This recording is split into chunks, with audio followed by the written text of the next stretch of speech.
بسم اللہ الرحمن الرحیم. ہم اپنے استاد محترم حضرت مولانا قاری عبدالرشید صاحب کے ساتھ سری لنکا کے وزٹ پر ہیں. 300 سے زائد طلبہ ہے جنہوں نے شہداد پور سے پڑھا اور یہاں آ کر ادارے بنائے.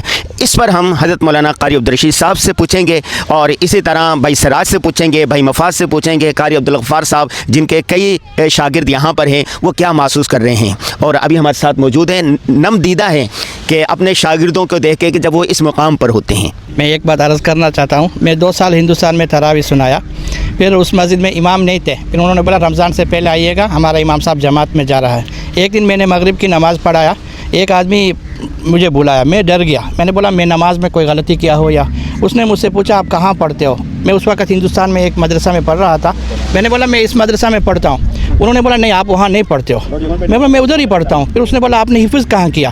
میں نے بولا پاکستان میں شہداد پور میں کیا. بولا یہی بات رہی. وہ قسم کا کہ اس نے کہا میں ایسی تلاوت کہیں نہیں سنا. میں نے بولا یہ ہمارے اساتذہ ان کی برکت ہے, خصوصاً قاری عبدالغفار صاحب. میں بالکل چھوٹا تھا, 13 سال میری عمر تھی, میں قاری صاحب کے پاس کیا, بہت ہمارے اوپر شفقت کیا. مجھے یاد ہے قاری عبدالرشید صاحب دامت برکاتہم العالیہ, ہماری پہلی عید تھی, ہم عید ملنے کے لیے قاری صاحب کے پاس گیا. قاری صاحب مجھے اور شیروز کو اپنے بالکل ہاتھ دونوں کر کے ہمیں گلے لگایا. ہمیں اتنی خوشی ہوئی. ہم بچے تھے اس وقت حسینیہ میں, چھوٹے چھوٹے بچے بہت کم تھے. یہ قاری صاحب کی وہاں جتنے بھی اساتذہ ہمارے ساتھ بہت محبت اور شفقت کرتے رہے. ابھی بھی الحمدللہ ہم جاتے ہیں. ابھی میں نومبر میں بھی گیا تھا. قاری صاحب لوگوں کی محبت الحمدللہ ہم کبھی نہیں بھول پائیں گے. اللہ پاک ان سب کو جزائے خیر عطا فرمائے. اس سب کی بدلے میں اللہ پاک ان سب کو جنت الفردوس میں اعلیٰ مقام عطا فرمائے. ہم سب کو اللہ پاک جنت الفردوس میں بھی ایک ساتھ جس طریقے سے ہم استاد شاگرد رہے ہیں اسی انداز میں ہمیں جمع فرمائے. بہت بہت شکریہ. اور ہمارا مولانا شفیق صاحب ہمارا قاری صاحب کی بڑے صاحبزادہ ہے, ہم ان کو بھی شکر گزار. ہمارے بھی ساتھ بہت اچھا تعلقات ہے. قاری صاحب لوگ صرف نہیں ہے, ان کے اولاد بھی ہمارے ساتھ محبت کرتے ہیں. اللہ پاک ان سب کو بھی جزائے خیر عطا فرمائے, ان سب کو صحت عافیت تندرستی عطا فرمائے. بہت شکریہ, جزاکم اللہ خیر. اور ایک بات ہے, یہ جو سراج علی بھائی ہے اور ان کی پوری خاندان, الحمدللہ میں پہلی بار پاکستان گیا. ان کی والدہ نے بولا مفاز کو رمضان کی چھٹی میں گھر بلاؤ. میں 3-4 مہینہ ہو چکا تھا کیونکہ میں ان کے گھر میں 1 مہینہ رہنے کے بعد میں پاکستان گیا تھا. ان کی پورے خاندان جیسے میرے سگے بھائی کی طرح ہے. ان کی والدہ ہمارے ساتھ بہت شفقت کرتے ہیں. ابھی بھی میرے ساتھ جب بھی گیا تو میرے ساتھ بات بھی کرتی ہے. ان کی خاندان بھی ہمارے ساتھ بہت محبت کرتے ہیں.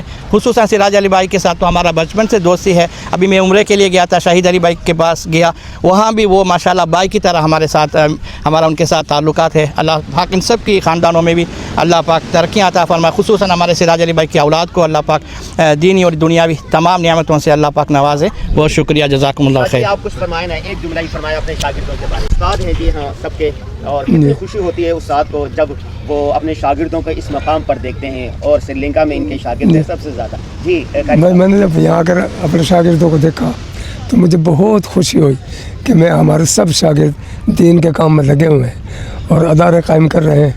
اللہ پاک ان کو جزائے خیر عطا فرمائے اور ان کے اداروں کو دینی ترقی نصیب کرے اور ساری ضرورتوں کو اپنے خواب کے خزانے سے اللہ پاک پوری کرے. اور ان شاگرد ہیں آپ سری لنکا میں ہیں, اور تو کیسا لگ رہا ہے کہ سب قرآن کی برکت سے؟ جی بہت خوشی ہوئی مجھے, بہت زیادہ. بلکہ مجھے نہیں, ہمارے سب ساتھیوں کو خوشی ہوئی ہے یہاں کا ماحول دیکھ کر. اور یہاں کی جو مساجد کی نمازیوں کی آمد, اور نمازی بہت کثرت سے آتے ہیں, تو ہمیں بہت خوشی ہوئی. اللہ پاک ان کو جزائے خیر عطا فرمائے. اور ہم سے بہت محبت کرتے سارے شاگرد, چاہے وہ کسی کے پاس بھی پڑھ کر رہا. دارالعلوم سینیا کا بہت بڑا فیض ہے, اور جاپان میں بھی بہت فیض پہنچا ہوا ہے. میں یہ سمجھتا ہے کہ جہاں جہاں ہمارے شاگرد ہیں وہاں دین کا کام بہت اچھا کر رہے ہیں. جزاکم اللہ خیر. کیا دعا دیں گے ان کو اپنے شاگردوں کو؟ بس یہ دن رات دل سے دعائیں مانگتے ہیں. بلکہ میں تنہائی میں بھی اپنے شاگردوں کے لیے دعائیں مانگتا ہوں, بلکہ پورے مدرسے کے طلباء کے لیے دعا مانگ کر پھر میں سوتا ہوں. جی اور صبح تہجد میں پھر میں دعائیں مانگتا ہوں.